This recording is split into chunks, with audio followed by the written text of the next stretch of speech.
அனைவருக்கும் வினோத் பரமேயின் பணிவான வணக்கங்கள். நான் என்னுடைய பர்ஸிலிருந்து என்னுடைய மனைவி காசு எடுத்தாங்கன்னா கண்டிப்பாக நான் கோச்சிக்கவும் மாட்டேன், கோவப்படவும் மாட்டேன்.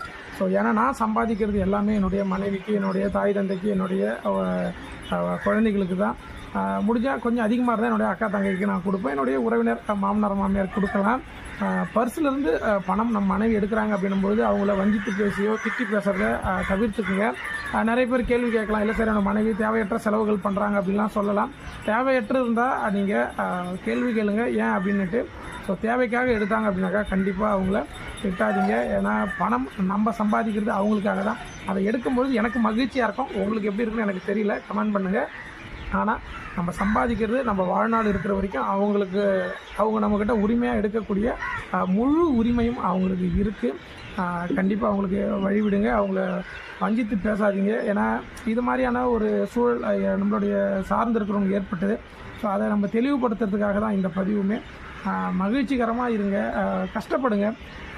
பணம் நமக்கு தேவை. இன்றைக்கி ஆன்லைனில் சாதாரணமாக பணம் கிடைக்குது, கடன் ஈஸியாக கொடுக்குறாங்க அப்படின்னு சொல்லிட்டுலாம் நீங்கள் வாங்கி அதை பயன்படுத்திக்கிறீங்க அப்படின்னாக்கா கண்டிப்பாக நம்மளுடைய குடும்பம் நல்லா இருக்காது. தயவுசெய்து பணம் யாரோ நமக்கு இனாமாக கொடுக்குறாங்க, கடனாக கொடுக்குறாங்க அப்படின்ட்டு வாங்கிறதுக்கு மட்டும் முயற்சி பண்ணாதீங்க. நிதானமாக இருப்பதை வைத்து அழகாக மேன்மைப்படுத்திட்டே போங்க. குடும்பம் அழகாக இருக்கும். இல்லை வீட்டு மனைவிக்கு தெரியாமல் நீங்கள் கடன்லாம் வாங்கிட்டு நீங்கள் செயல்படுத்துறீங்க அப்படின்னா இல்லறம் நல்லறமாக கண்டிப்பாக இருக்காது. சின்ன சின்ன விஷயத்துக்கெலாம் நீங்கள் சண்டை போடுற சூழல் ஏற்படும். ஸோ நான் அப்படி இல்லை, ஒரு யோகியாக இருக்கோம், நல்லவனாக இருக்கிறவன் எல்லாத்துக்குமே பணிந்து விட்டு கொடுத்து போகக்கூடிய ஒரு சூழலில் அமையணும். புரியும்னு நினைக்கிறேன். புரியாதவங்க தெரிஞ்சுக்குங்க. நம்ம சம்பாதிக்கிறது எல்லாமே நம்மளை சார்ந்தவங்களுக்கு தான். பணம் மட்டுமே நிலையானது இல்லை, மனமும் நிலையானது அப்படின்றத புரிஞ்சுக்குங்க.